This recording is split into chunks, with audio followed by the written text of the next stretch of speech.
Pornography, dopamine, the use of antipsychotics and the societal dilemma. The exact amount of dopamine released when viewing pornographic material and during an orgasm varies greatly from individual to individual and can be difficult to quantify in a specific measurement unit such as micrograms or nanomoles. Dopamine is a neurotransmitter that plays a key role in the brain's reward center, eliciting feelings of pleasure and satisfaction. Viewing pornography can increase dopamine production as it is interpreted as a rewarding activity, similar to other activities that are experienced as pleasurable. When someone reaches an orgasm, there is a significant peak in dopamine release, along with the release of other hormones like oxytocin and prolactin, which contribute to the sense of pleasure and the overall experience of an orgasm. This dopamine peak is what contributes to the feeling of reward and satisfaction following a sexual experience, including those experienced when viewing pornography. Although it is difficult to provide an exact number, studies emphasize that the dopamine release during sexual activity is significant and contributes to reinforcing behaviors leading to sex, including the use of pornography. However, it is important to note that excessive use of pornography can lead to desensitization, where more material or increasingly explicit material is needed to achieve the same dopamine high, which can result in potentially problematic use. The use of antipsychotics and their impact on sexual behavior, including increased viewing of pornographic material, is a complex topic. Antipsychotics generally work by influencing various neurotransmitters in the brain, including dopamine, a key player in the reward center related to pleasure and motivation. While most antipsychotics can indeed reduce dopamine activity, which may affect sexual behavior, the relationship between dopamine, antipsychotics, and sexual behavior is not as straightforward as it might seem at first glance. Antipsychotics are prescribed for the treatment of severe psychiatric conditions, such as schizophrenia and bipolar disorder, and their dosage is adjusted to effectively manage the symptoms of these conditions. Incorrect adjustment of the medication can lead to worsening symptoms or the emergence of unwanted side effects. If a patient finds that the use of antipsychotics leads to an increase in viewing pornographic material or other unwanted side effects, it is important that this is discussed with the treating psychiatrist. The psychiatrist can assess the situation and, if necessary, adjust the medication, suggest other treatment options, or recommend additional therapies to deal with the changed sexual behavior. When, during their teenage years, a patient does not receive adequate follow-up from their psychiatrist regarding their experiences and/or possible side effects as described by the patient, and the psychiatrist overrules the patient's input on their treatment, this can lead to complex traumas and issues with forming one's identity. Adolescence is a critical period for identity formation, and feeling unheard or disregarded by healthcare professionals can exacerbate feelings of isolation and confusion about oneself. Ignoring or dismissing a young patient's feedback about their treatment not only undermines their trust in their psychiatrist but can also significantly impact their willingness to engage with healthcare professionals in the future. This breach of trust is particularly damaging because it occurs at a developmental stage when teenagers are learning to navigate the world independently, including making informed decisions about their health and well-being. The unintended consequences of such disregard, regardless of the legitimacy of the use of antipsychotics, may cause severe harm to the individual. This harm extends beyond the immediate effects of the medication to the very foundation of the individual's sense of self and trust in others. It can result in a deep-seated distrust of medical professionals, exacerbating any potential current or future mental health problems. The individual might avoid seeking help when needed, fearing further dismissal or misunderstanding, thereby increasing the risk of more severe mental health crises. Moreover, the impact on identity formation can be profound. Adolescents are at a stage where they are forming their self-concept and understanding their place in the world. Disregarding their input and experiences can lead to a fragmented sense of self, where they feel powerless and invalidated. This experience can interfere with their ability to form a coherent identity, leading to long-term difficulties in relating to others and engaging with society.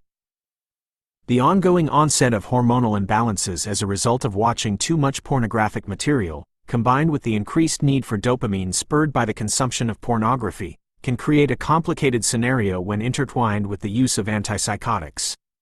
This dynamic may lead to a dependency on these medications as individuals seek to regulate their mood and emotional responses artificially. At the same time, this reliance on medication, juxtaposed with the underlying reasons for its use, can significantly lower trust in the treatment process. When children, in their formative years, are not empowered to make decisions regarding their health and well-being, and their legal guardians or parents do not foster a healthy developmental environment, the sense of distrust can become entrenched. This systematic distrust extends beyond healthcare professionals to encompass a broader skepticism towards authority figures and institutions responsible for their care. This environment can profoundly impact a child's self-image, leading to lowered self-worth and exacerbating the very issues the treatment sought to address. In such cases, the interventions, though well-intentioned, may inadvertently do more harm than good. Moreover, the lack of involvement and understanding in managing one's health can hinder a child's ability to develop coping mechanisms that are essential for dealing with stressors and challenges in life. This deficiency not only amplifies the problems being treated but can also make them more profound, creating a vicious cycle that is difficult to break. The treatment, rather than providing relief and a path towards recovery, becomes another source of stress and confusion, contributing to the complexity of the individual's mental health issues. This situation highlights the critical need for a holistic approach to treatment that considers the individual's environment, personal experiences, and the potential impacts of medication on their development. It underscores the importance of involving children and adolescents in their treatment plans, ensuring they understand and consent to their care, and fostering an open dialogue about their experiences and concerns. Engaging with the individual in this way can help build trust, empower them in their recovery journey, and support the development of a healthy self-image and identity. Ultimately, the goal is to provide care that not only addresses the symptoms but also supports the individual's overall well-being and growth. When these issues are not addressed throughout childhood, it imposes significant risks related to suicide ideation, complex neurological traumas, and possibly a scenario where the individual, now an adult, retreats from society, thereby hindering the healing process. This retreat from social engagement can exacerbate feelings of isolation and hopelessness, critical factors that contribute to suicidal thoughts and behaviors. Complex neurological traumas, resulting from prolonged exposure to stress and emotional neglect, can alter the brain's structure and function, leading to long-term psychological and cognitive impairments. Furthermore, when these challenges intersect with autism and the double empathy problem, a concept describing the mutual misunderstanding between people on the autism spectrum and neurotypical individuals, the individual may experience a worsening of their autism symptoms. This deterioration can manifest in increased difficulties with social interaction, communication, and a heightened sensitivity to the external environment, further alienating them from society. In some cases, this alienation and lack of support can lead to the individual being perceived as less capable or even useless to society, an unjust and harmful label that disregards their potential and inherent value. This scenario paints a grim picture of how society, through its neglect and misunderstanding of individuals with mental health issues, can inadvertently contribute to their marginalization. Initially eager to improve and contribute, these individuals may find themselves trapped in a cycle of exclusion and despair, shaped by societal attitudes and systemic barriers to become scarred for life. This outcome is not only a tragic loss of potential but also a reflection of the broader societal failure to embrace diversity, provide adequate mental health support, and foster inclusive communities. The impact of society's role in shaping the experiences of individuals with mental health issues underscores the urgent need for systemic change. This includes enhancing mental health education, improving access to care, and promoting a more inclusive and empathetic society that values and supports all its members, regardless of their mental health status or neurodiversity. By addressing these issues proactively, society can help individuals with mental health challenges and autism live fulfilling lives, contribute to their communities, and break the cycle of marginalization and trauma. Combining these societal attitudes and systemic issues creates a fertile ground for misunderstanding and social unrest, further aggravated by economic downturns. This unrest, rooted in the systemic marginalization and neglect of individuals with mental health challenges, can contribute to extreme ideas about the economy's resilience and capacity to support its most vulnerable members. The intertwining of economic strain with the social alienation and exclusion of these individuals can exacerbate feelings of disenfranchisement and despair. As individuals struggle to make sense of their suffering within a context that seems indifferent to their plight, conspiracy theories may become appealing as a means to explain and give structure to their experiences. These theories can offer a semblance of understanding and control in a world that appears chaotic and hostile. The onset of such theories reflects a deeper crisis of trust and belonging, where societal misunderstandings and the stigmatization of mental health issues lead individuals to seek alternative explanations for their circumstances. The psychological warfare born out of these dynamics can manifest in more tangible forms of societal unrest. When people feel unheard, invalidated, and marginalized, and this is compounded by economic instability, their frustrations can boil over into public demonstrations of discontent. In extreme cases, especially when the economy is in dire straits and societal bonds are frayed, this unrest can escalate into violent conflict. Such scenarios highlight the critical importance of addressing systemic issues at their root, fostering understanding and empathy within society, and ensuring that economic and social policies are inclusive and supportive of all individuals. To mitigate these risks, it is essential for society to engage in open dialogue, to challenge stigmas surrounding mental health and neurodiversity, and to implement policies that promote social cohesion and economic stability. Investing in mental health services, education, and community programs can help build a more resilient and inclusive society. Moreover, promoting understanding and empathy among the general population can bridge divides and reduce the appeal of extremist ideologies and conspiracy theories. In essence, the path to a healthier, more stable society lies in recognizing and valuing the diversity of human experiences, including those of individuals with mental health challenges and neurodiversity.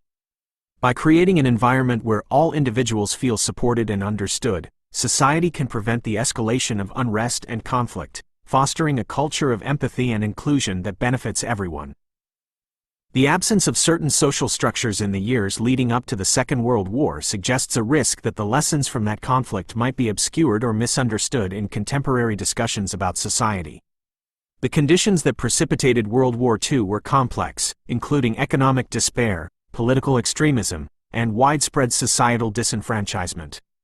While the contexts of the past and present differ, there is a crucial need to reflect on history with the intent to learn and apply its lessons to today's challenges, ensuring that the significance of such conflicts is neither lost nor misinterpreted.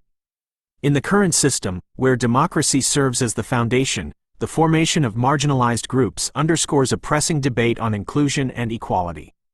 This debate should pivot towards incorporating these individuals into the broader conversation about what equality means today. It's essential to recognize that this conception of equality diverges significantly from the interpretations often associated with polarized political discourse, including those attributed to the woke left. Instead, it calls for a deeper mutual understanding and acceptance of marginalized groups, acknowledging the unique ways their thought processes and life experiences may differ from the majority. This approach to equality emphasizes empathy, inclusivity, and the recognition of diversity as a strength rather than a point of division. It challenges society to listen and adapt, ensuring that all voices, particularly those that have historically been silenced or overlooked, are heard and valued. Failing to address these societal issues risks eroding social cohesion, as ignoring the needs and perspectives of marginalized groups can lead to increased alienation and conflict. Therefore, it is imperative for contemporary society to foster an environment where diversity is celebrated, and inclusivity is practiced genuinely. Engaging in thoughtful dialogue, re-evaluating social policies with an eye toward equity, and promoting understanding across different communities are essential steps toward building a more cohesive and resilient society. By learning from the past and proactively addressing the challenges of the present, society can prevent the fragmentation and discord that threaten its very foundation. In doing so, the true meaning of democracy and equality can be realized, reflecting a commitment to a world where everyone has the opportunity to thrive. In contemporary times, the continued loss of societal cohesion, exacerbated by indifference and misunderstanding among individuals, has led to a concerning trend where extremism is increasingly viewed as a solution to societal woes. This shift towards extremism, fueled by frustration, fear, and disenchantment with the status quo, poses a significant threat to the fabric of society. It risks not only deepening divisions but also undermining the very principles of democracy and mutual respect that are essential for a harmonious and functional community. Should this trend persist, the potential for conflict becomes alarmingly plausible. Such conflicts, whether they manifest as social unrest, political upheaval, or even violent confrontations, could provide a pretext for political authorities to consolidate power, justifying draconian measures as necessary for restoring order and stability. In extreme scenarios, these developments could pave the way for a transition from democracy to dictatorship, either as a direct consequence of conflict, as a response to financial obligations that the state cannot meet, or as a result of the total collapse of social cohesion rendering the societal structure ineffective. The prospect of democracy being supplanted by authoritarian rule under these circumstances is a stark reminder of the importance of addressing the root causes of societal fragmentation. It underscores the need for proactive engagement in building bridges across divides, fostering dialogue and understanding, and strengthening the mechanisms of democracy to ensure it is resilient enough to withstand such pressures. To avert such outcomes, it is crucial for individuals, communities, and leaders to work collectively towards reinvigorating the principles of democracy, emphasizing inclusivity, empathy, and the common good. This involves not only rejecting extremism and polarization but also actively participating in the democratic process, advocating for policies that address inequality and injustice, and supporting systems that ensure accountability and transparency in governance. Reinforcing the social fabric requires a commitment to education and awareness raising, encouraging critical thinking and informed engagement among the populace. It also necessitates a recommitment to the values of tolerance, respect for diversity, and the promotion of social bonds that unite rather than divide. By prioritizing these principles, society can hope to reverse the trends that threaten its cohesion and democracy. It is through concerted effort and dedication to these ideals that we can safeguard against the forces of extremism and authoritarianism, ensuring a future where democracy not only survives but thrives, reflecting a society that values and upholds the dignity and rights of all its members. In Europe, and perhaps in the West in general, there is a noticeable decline in social cohesion. This trend raises concerns, especially in the context of international relations, where the need for an external enemy to unite a society can have profound implications. The situation in Ukraine, with Vladimir Putin's invasion, serves as a complex example of these dynamics. The invasion, beyond its immediate geopolitical motivations, can be seen as an attempt by Putin to reclaim what was lost with the collapse of the Soviet Union and to consolidate control over territories he views as inherently Russian, despite the foretold illegitimacy of such actions. The invasion might also reflect a belief that, given the internal divisions and perceived weakening of social cohesion within European countries and the USA, there would be limited resistance to Russia's actions in Ukraine. In this sense, the West's historical antagonism towards Russia, highlighted by figures such as Napoleon Bonaparte and Adolf Hitler, may have inadvertently fed into Putin's paranoia and justification for the invasion, aiming to preempt what he perceives as an inevitable threat. This situation underscores the importance of understanding the war in Ukraine not just as a regional conflict but as a serious threat to the very fabric of humanity and the principles of democracy and freedom. The conflict challenges the international community to reconsider its approach to security, diplomacy, and the values it seeks to uphold. The notion that we only fully recognize the value of our power and humanity once it is under threat, or lost, speaks to a broader existential concern. It suggests a reactive rather than proactive stance in addressing global challenges, highlighting the need for a more cohesive and united approach to safeguarding democracy and human rights. In facing such threats, it is crucial for countries in Europe and the West to strengthen internal social cohesion and to foster a sense of shared purpose and values. This involves not only addressing internal divisions and inequalities but also engaging in more constructive and empathetic international relations. By doing so, the West can present a more unified front against external aggressions, while also working towards a global order that prioritizes peace, stability, and mutual respect among nations. Ultimately, the conflict in Ukraine serves as a stark reminder of the interconnectedness of domestic and international issues and the importance of maintaining vigilance in defense of democratic values and human dignity. It is a call to action for all who value freedom and democracy to not take these principles for granted but to actively work towards a world where they are universally upheld and protected. In this broader perspective, humanity's recurrent engagement in wars between countries not only leads to the immediate tragedies of loss and destruction but also contributes to a more insidious long-term depletion of resources and erosion of societal structures. These conflicts, while often rooted in immediate geopolitical or ideological disputes, have far-reaching consequences that transcend their original contexts. They contribute to the cyclic rise and fall of empires and societies over time, often accelerated by the breakdown of social cohesion or the aggressive expansion of one nation at the expense of another. This pattern of conflict and conquest can lead to significant losses in the cultural, scientific, and societal knowledge of the conquered or collapsing societies. The history of human civilization is punctuated by such losses, where the fall of empires and the ravages of war have resulted in the irretrievable loss of knowledge. Libraries have burned, artifacts have been looted, and the accumulated wisdom of generations has been scattered or destroyed. These losses are not merely material or academic, they represent a profound loss of human potential and a setback to collective progress. Moreover, the focus on military conflicts and the resources dedicated to them divert attention and investment from critical areas such as education, healthcare, and infrastructure, further weakening the societal fabric. As resources are funneled into warfare, the support for essential services that underpin social cohesion and collective well-being diminishes, laying the groundwork for further instability and conflict. The repeating cycle of wars leading to the depletion of resources and the eventual fall of empires highlights a critical challenge for humanity: the need to transcend short-term conflicts and rivalries in favor of a more collaborative and sustainable approach to global challenges. This requires a significant shift in perspective, from a focus on competition and dominance to one of cooperation and mutual benefit.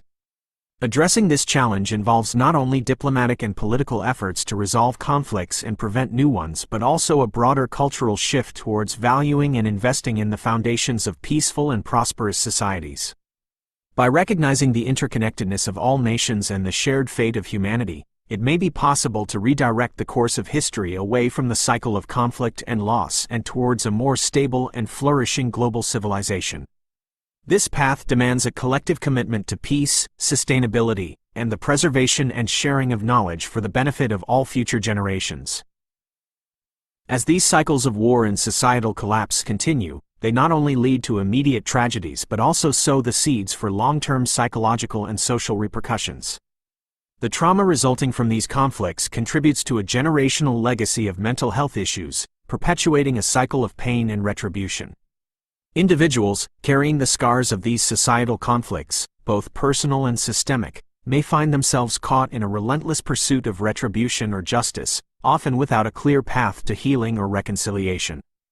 This perpetuates a vicious cycle, where unresolved trauma and grievances fuel further conflict and division. This ongoing cycle of conflict and trauma has led some to speculate about the limits of human potential and societal development, invoking the concept of the Great Filter Theory.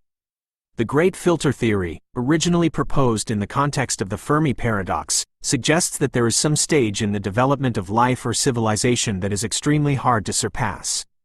When applied to human society, it raises the question of whether the recurrent patterns of war, societal collapse, and the resulting trauma represent a kind of great filter, a barrier to the advancement of human civilization beyond a certain point.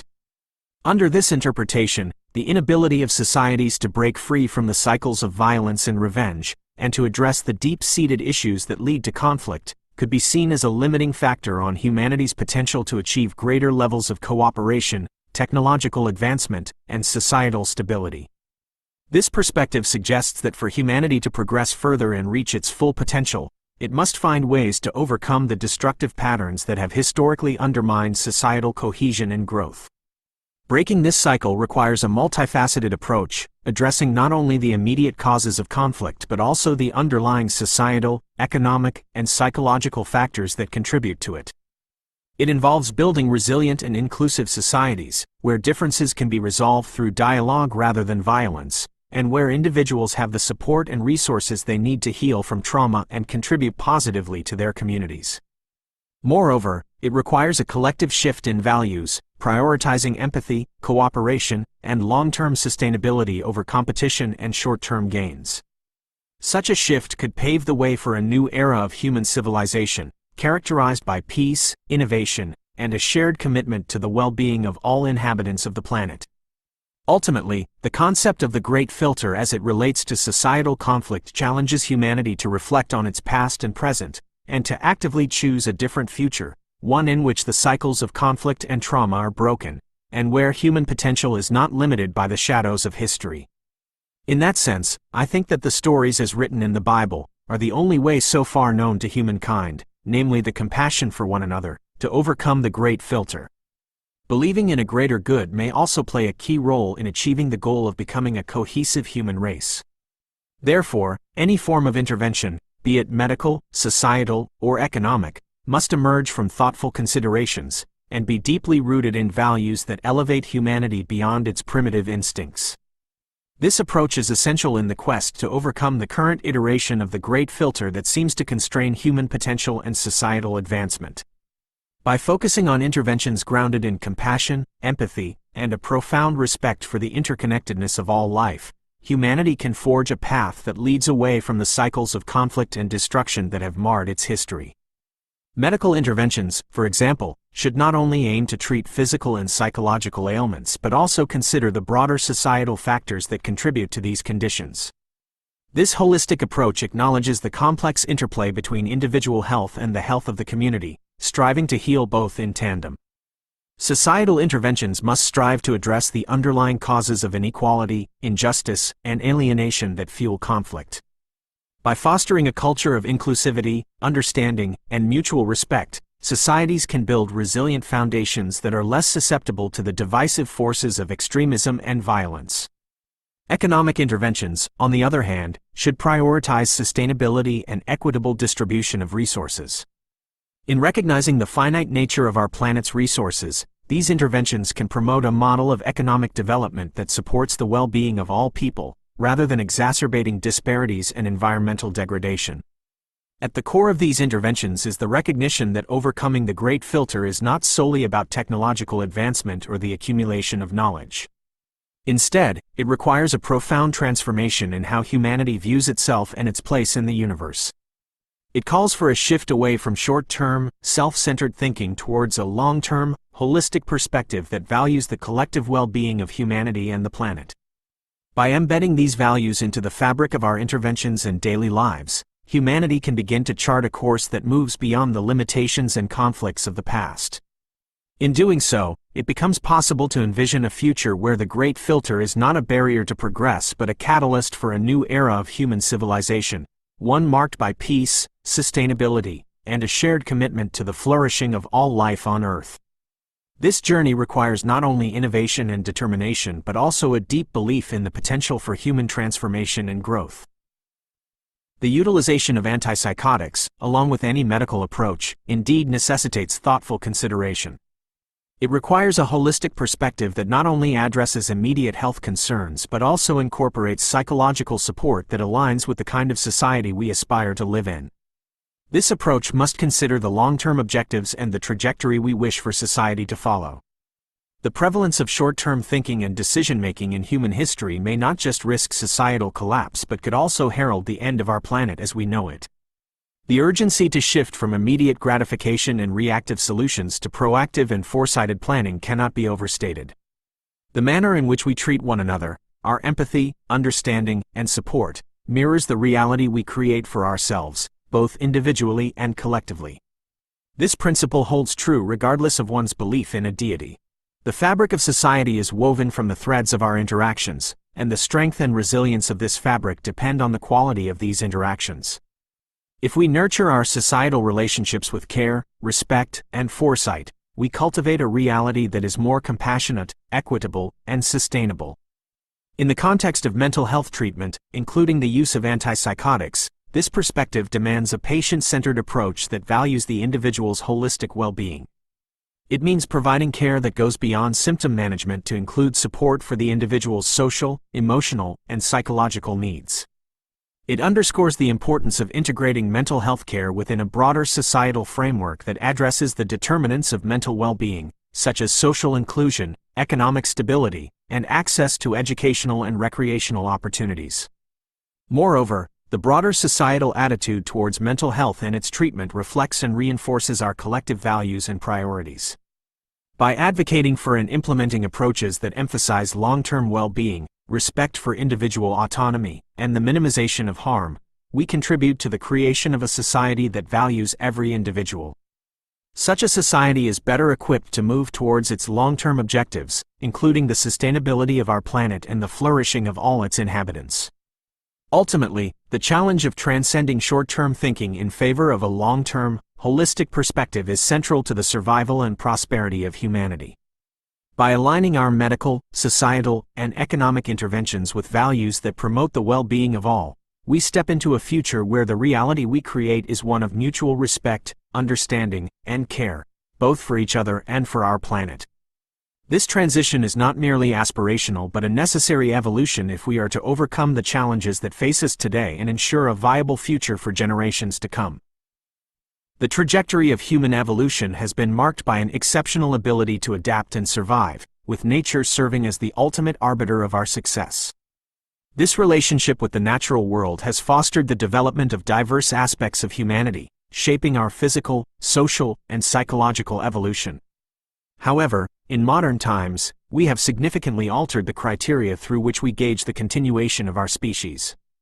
The constructs of our society, the state of our health influenced by medical interventions, and the levels of prosperity we experience have all been transformed, often in ways that distance us from the natural world that once directly dictated our survival. This deviation from our natural habitat, on a nearly global scale, raises concerns about humanity's ability to navigate generational challenges without the immediate influence of nature on our evolution. The concern is that in creating environments and systems that rely heavily on technology and artificial means to sustain our way of life, we may be losing the intrinsic abilities that have historically enabled us to thrive within the constraints set by nature. The possibility that nature could reassert control, whether through a catastrophic event ending human civilization or a less dramatic but equally challenging phenomenon like a significant solar event, highlights a vulnerability. Our reliance on technology could leave us ill-prepared to survive in conditions where those technologies fail or become inaccessible. Such scenarios underscore not just a psychological unpreparedness but also raise questions about potential genetic implications. Our bodies and minds, which evolved over millennia to adapt to the natural environment, might find it difficult to cope with a sudden return to more primitive conditions. The concern is not only about losing our technological crutches but also about whether our species has begun to diverge from the evolutionary path that was once closely aligned with the natural world.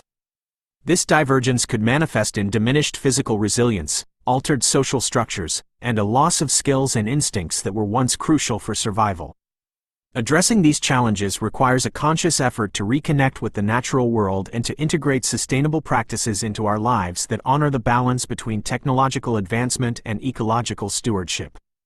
It involves fostering resilience not just in our external systems but within ourselves, ensuring that we retain the adaptability and skills that have always been central to our survival as a species. Moreover, it necessitates a broader understanding of health, prosperity, and development, one that recognizes the value of preserving our natural heritage and ensuring that our evolution continues in harmony with the planet that sustains us. By embracing these principles, we can hope to navigate the future with a sense of preparedness and respect for the natural forces that, ultimately, still govern our existence on this planet.